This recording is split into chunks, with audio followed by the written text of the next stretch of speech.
Hi, let's talk about James Bond 007 number 6. This is a very late review because this came out like, I don't know, maybe a month ago, maybe more.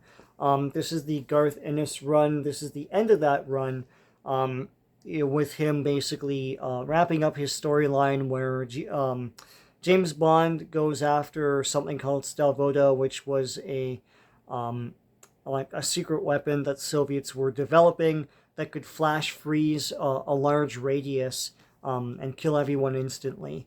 And here, uh, James Bond is in the Arabian desert somewhere, and he's fighting Russians and stuff. This one's a way action-packed issue because they have to wrap things up. So there's some gore. I'm not going to show it, but like James Bond has to fight this big Russian soldier, and he shoves a knife up through his jaw and out the top of his lip. Pretty messed up. Pretty cool stuff. In the meantime, there's a bomber raid that's about to happen. Now that James Bond has pinpointed where to target, and he's trying to get out of there before that happens. And he has a weapon that can quickly deactivate in a small radius. The Stelvoda flash freeze when it happens.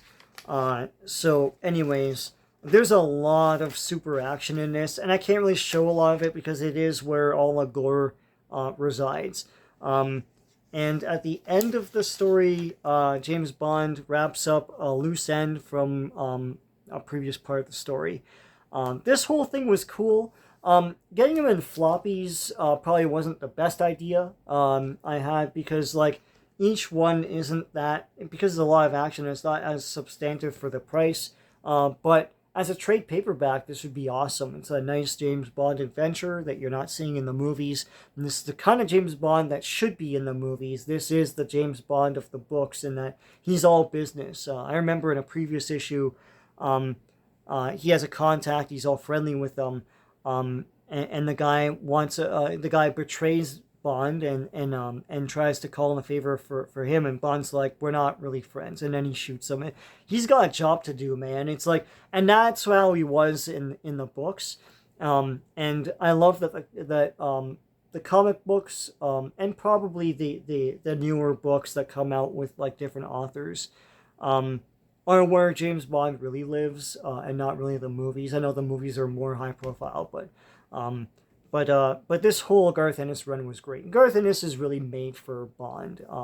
Just like no nonsense, gore when there has to be, not wall to wall, and serious when it has to be. And I hope he comes back to this. I know that they rotate the writers and everything. But I'll pick up another Garth Ennis 007 anytime.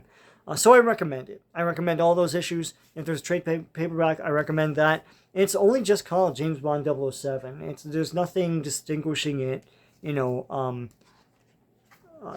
calling it like the Stelvoda thing. It's your cold heart. I guess maybe that's what they'll call the here's the credits, by the way. Maybe that's what they'll call the trade. I don't know, but whatever this is, pick it up, man. It's awesome. So until next time, take care.